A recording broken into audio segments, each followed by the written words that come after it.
ओम शांति। आज 7 मार्च 2023 की साकार मुरली। आज बाबा ने कहा, मीठे बच्चे, विजय रत्न बनने के लिए जीते जी मरकर देही अभिमानी बन बाप के गले का हार बनने का पुरुषार्थ करो। प्रश्न, सुदर्शन चक्र का राज अस्पष्ट होते हुए भी बच्चों में धारणा नंबरवार होती है, क्यों? उत्तर है, क्योंकि यह ड्रामा बहुत कायदे अनुसार बना हुआ है। ब्राह्मण ही 84 जन्मों को समझकर याद कर सकते हैं, लेकिन माया ब्राह्मणों को ही याद में विघ्न डालती है, घड़ी घड़ी योग तोड़ देती है। अगर एक समान धारणा हो जाए, सब सहज पास हो जाए, तो लाखों की माला बन जाए। इसलिए राजधानी स्थापन होने के कारण नंबरवार धारणा होती है। गीत है, मरना तेरी गली में। ओम शांति। बच्चों ने गीत सुना। यह है मर्जीवा पने का जन्म। मनुष्य जब शरीर छोड़ते हैं तो दुनिया मिट जाती है, आत्मा अलग हो जाती है, तो न मामा न चाचा कुछ भी नहीं रहते। कहा जाता है यह मर गया, अर्थात आत्मा जाकर परमात्मा से मिली। वास्तव में कोई जाते नहीं है, परंतु मनुष्य समझते हैं आत्मा वापिस गई, यह ज्योति ज्योत में समाई। अब बाप समझाते हैं, यह तो बच्चे जानते हैं, आत्मा को पुनर्जन्म लेना ही होता है। पुनर्जन्म कोई जन्म मरण कहा जाता है। पिछाड़ी में जो आत्माएं आती है, हो सकता है एक जन्म लेना पड़े, बस वह छोड़ फिर वापस चली जाएगी। पुनर्जन्म लेने का भी बड़ा भारी हिसाब किताब है। करोड़ों मनुष्य है, एक एक का विस्तार तो नहीं बता सकेंगे। अब तुम बच्चे कहते हो, हे बाबा, हमारी देह के जो भी संबंध है वे सब त्याग, अब हम तुम्हारे गले का हार बनने आए हैं, अर्थात जीते जी आपका होने आए हैं। पुरुषार्थ तो शरीर के साथ करना पड़ेगा, अकेली आत्मा तो पुरुषार्थ कर न सके। बाबा समझाते हैं, जब रुद्र यज्ञ रचते हैं तो वहाँ शिव का चित्र बड़ा मिट्टी का बनाते हैं और अनेक शालिग्राम के चित्र मिट्टी के बनाते हैं। अब वह कौन से शालिग्राम हैं जो बनाकर और फिर उनकी पूजा करते हैं? शिव को तो समझेंगे कि यह परम पिता परमात्मा है, शिव को मुख्य रखते हैं। आत्माएं तो ढेर हैं, तो ये भी शालिग्राम बहुत बनाते हैं। 10,000 अथवा 1,00,000 भी शालिग्राम बनाते हैं। रोज बनाया और तोड़ा, फिर बनाया, बड़ी मेहनत लगती है। अब वह न पुजारी न यज्ञ रचवाने वाले ही जानते हैं यह कौन है। क्या इतनी सब आत्माएं पूजनीय लायक है? नहीं। अच्छा समझो, भारतवासियों के 33 करोड़ शालिग्राम बनाए, वह भी हो नहीं सकता, क्योंकि सभी तो बाप को मदद देते नहीं। यह बड़ी गुह्य बातें हैं समझने की। 4-5 लाख रुपया खर्च करते हैं रुद्र यज्ञ रचने में। अच्छा, अब शिव तो परमपिता परमात्मा ठीक है, बाकी शालिग्राम इतने सब कौन से बच्चे हैं जो पूजे जाते हैं? इस समय तुम बच्चे ही बाप को जानते हो और मददगार बनते हो। प्रजा भी तो मदद करती है ना। शिव बाबा को जो याद करते हैं वो स्वर्ग में तो आ जाएंगे। बल ज्ञान किसको न भी दे तो भी स्वर्ग में आ जाएंगे। वो तो कितने ढेर होंगे, परंतु मुख्य 108 है। मम्मा भी देखो कितनी जबरदस्त रतन है, कितनी पूजी जाती है। अब तुम बच्चों को देही अभिमानी जरूर बनना है। जन्म जन्मांतर तुम देह अभिमानी रहे हो। कोई मनुष्य ऐसे नहीं कहेगा कि मैं आत्मा परम पिता परमात्मा की संतान हूँ। संतान है तो उनकी पूरी बायोग्राफी मालूम होनी चाहिए। पारलौकिक बाप की बायोग्राफी बड़ी जबरदस्त है। तो बच्चे कहते हैं, अब जीते जी मरकर बाबा हम आपके गले का हार जरूर बनेंगे। आत्माओं की भी बड़ी बड़ी माला है, वैसे ही फिर मनुष्य सृष्टि की बड़े ते बड़ी माला है। प्रजापिता ब्रह्मा है मुख्य, इनको आदम आदि देव महावीर कहते हैं। अब ये बड़ी गुह्य बातें हैं। तुम समझते हो हम सब आत्माएं एक निराकार बाप की संतान है और यह मनुष्य सृष्टि का सारा सिजरा है, जिसको जीनोलॉजिकल ट्री कहा जाता है। जैसे सरनेम होता है ना अग्रवाल, फिर उनके बच्चे पोतरे अग्रवाल ही होंगे। सिजरा बनाते हैं ना, एक से फिर बढ़ते बढ़ते बड़ा झाड़ हो जाता है। जो भी आत्माएं हैं वो शिव बाबा के गले का हार है। वो तो अविनाशी है, प्रजापिता ब्रह्मा भी तो है। नई दुनिया कैसे रची जाती है? क्या प्रलय हो जाती है? नहीं, दुनिया तो कायम है। सिर्फ जब पुरानी होती है तो बाप आकर उनको नया बनाते हैं। अभी तुम समझते हो, हम नए थे। हमारी आत्मा पवित्र नहीं थी, प्योर सोना थी। उनसे फिर हम आत्माओं को जेवर यानी शरीर भी सोना मिला। उसको कायाकल्पत्रु कहते हैं। या तो मनुष्यों की एवरेज आयु 40 से 45 वर्ष रहती है, कोई कोई की करके 100 वर्ष होती है। वहां तो तुम्हारी आयु एवरेज 125 वर्ष से कम होती नहीं। तुम्हारी आयु कल वृक्ष समान बनाते हैं, कभी अकाली मृत्यु नहीं होगी।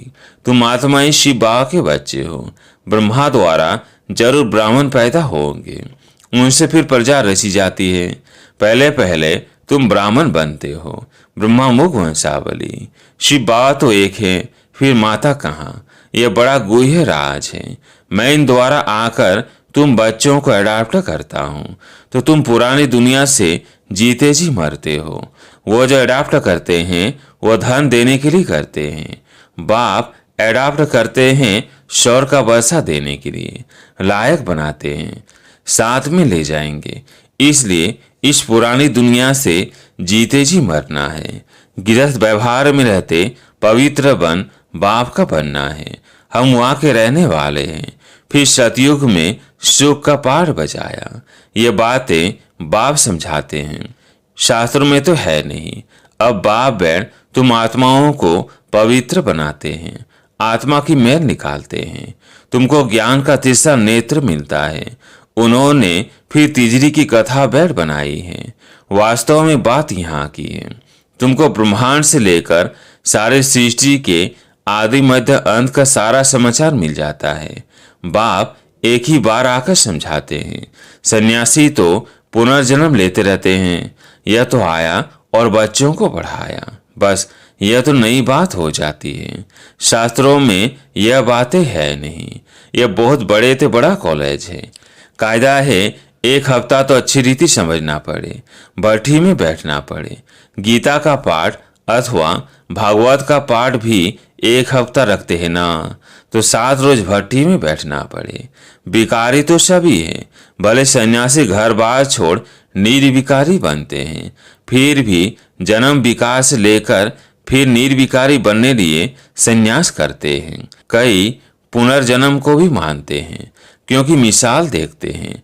कोई बहुत वेद शास्त्र पढ़ते पढ़ते शरीर छोड़ते हैं तो उन संस्कारों अनुसार फिर जन्म लेते हैं, तो छोटेपन में ही शास्त्र अध्ययन हो जाते हैं। जन्म ले अपने को अपवित्र समझ फिर पवित्र बनने के लिए संन्यास करते हैं। तुम तो एक ही बार पवित्र बन देवता बनते हो, तुमको फिर संन्यास नहीं करना पड़ेगा। तो उनका संन्यास अधूरा हुआ ना। यह बातें खुद भी समझा नहीं सकते हैं, बाप भी समझाते हैं। वह है उत्तम ते उत्तम बाप, जिसके तुम बच्चे बने हो। ये स्कूल भी है, रोज ना नई नई बातें निकलती है। कहते हैं आज गुह्य ते गुह्य सुनाता हूँ, नहीं सुनेंगे तो धारणा कैसे होगी। अब बाप बैठ समझाते हैं, तुम मेरे बने हो तो शरीर का भान छोड़ो। मैं गाइड बन आया हूँ वापिस ले जाने। तुम हो पांडव संप्रदाय, वो जिस्मानी पंडे हैं, तुम रूहानी पंडे हो। वो जिस्मानी यात्रा पर ले जाते हैं, तुम्हारी है रूहानी यात्रा।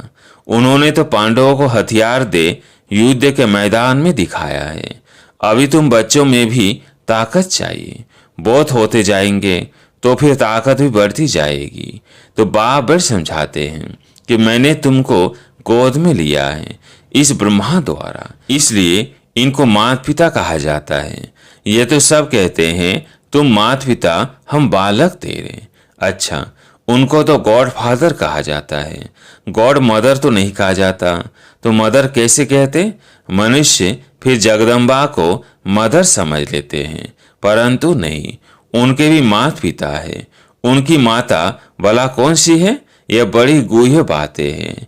गायन तो है, परंतु सीध कर कौन समझाए? तुम जानते हो, यह माता पिता है, पहले है माता। बरोबर तुमको इस ब्रह्मा माता के पास पहले आना पड़े। इनमें प्रवेश कर तुमको एडाप्ट करता हूँ, इसलिए यह माता पिता ठहरे। यह बातें कोई शास्त्रों में नहीं है, यह बाप बेट समझाते हैं कैसे तुम मुख वंशावली बनते हो। मैं ब्रह्मा मुख से तुमको रचता हूँ। कोई राजा है, कहेंगे मुख से तुमको कहता हूँ तुम मेरे हो, यह आत्मा कहती है, परंतु उनको फिर ही माता पिता नहीं कहेंगे। यह बड़ी वंडरफुल बात है। तुम जानते हो हम शिव बाबा के बने हैं। यह देह का भान छोड़ना पड़े, अपने को आत्मा अशरीरी समझना मेहनत का काम है। इसको कहा ही जाता है राजयोग और ज्ञान। दोनों अक्षर आते हैं। मनुष्य जब मरते हैं तो उनको कहते हैं राम राम कहो, या गुरु लोग अपना नाम दे देते हैं। गुरु मर जाता तो फिर उनके बच्चे को गुरु कर देते हैं। यहाँ तो बाप जाएंगे तो सभी को जाना है। यह मृत्यु लोक का अंतिम जन्म है। बाबा हमको अमर लोक में ले जाते हैं, वाया मुक्ति धाम जाना है। यह भी समझा जाता है जब विनाश होता है तो यह कलयुग का पूर नीचे चला जाता है, सतयुग ऊपर आ जाता है।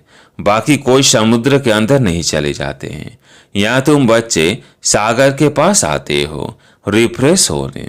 यहाँ तुम सम्मुख ज्ञान डांस से देखते हो, दिखाते हैं गोप गोपियों ने कृष्ण को डांस कराई। यह बात इस समय की है। चात्रक बच्चों के सामने बाप की मुरली चलती है। बच्चों को भी सीखना पड़े, फिर जो जितना सीखे। समझाना है बेहद के बाप से स्वर का बरसा लो, हे भगवान कहते हो, वह तो है रचयिता, जरूर स्वर्ग ही रचेंगे। यह एक ही बाप है जो स्वर्ग रचते हैं, वह फिर आधा कल्प चलता है।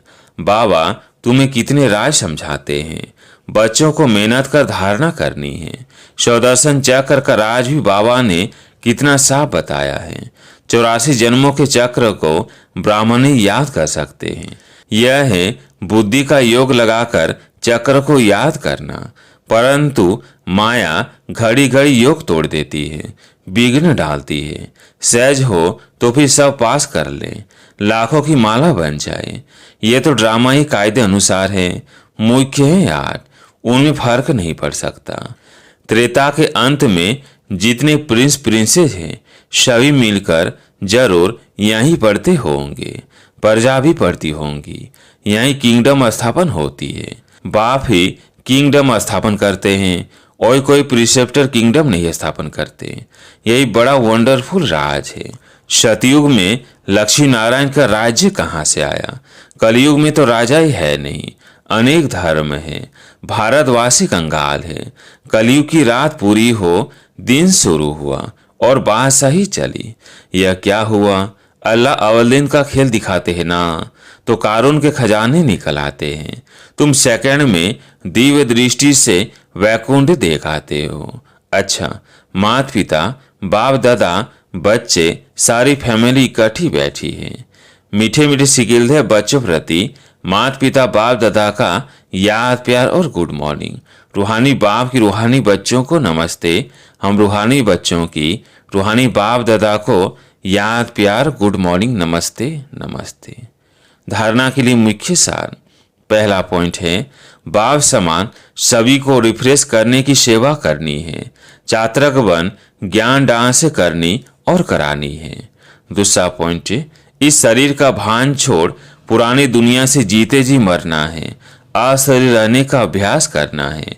स्वयं को स्वर के वर्षे का लायक भी बनाना है। वरदान है होली के अर्थ स्वरूप में स्थित हो सच्ची होली मनाने वाले हाईएस्ट होलीएस्ट भव। होली के अर्थ स्वरूप में स्थित हो सच्ची होली मनाने वाले हाईएस्ट होलीएस्ट भव। होली अर्थात जो कुछ हुआ वो हो गया, हो लिया। जो सीन हुई होली अर्थात बीत गई। बीती को बीती करने के लिए सदा ड्रामा की ढाल को यूज करो। होली का रंग पक्का तभी लगता है जब हर वक्त याद रहता कि होली। जो बीता हो गया। वह कभी ड्रामा की कोई भी सीन देखते, क्यों, क्या, कैसे, इन प्रश्नों में उलझते नहीं। सदा ज्ञान मंथन कर अपनी होलीएस्ट और हाईएस्ट स्टेज बना लेते हैं। स्लोगन है, सबसे बड़े धनवान वह है जिनके पास पवित्रता का सर्वश्रेष्ठ खजाना है। सबसे बड़े धनवान वह है जिनके पास पवित्रता का सर्वश्रेष्ठ खजाना है। अच्छा, ओम शांति।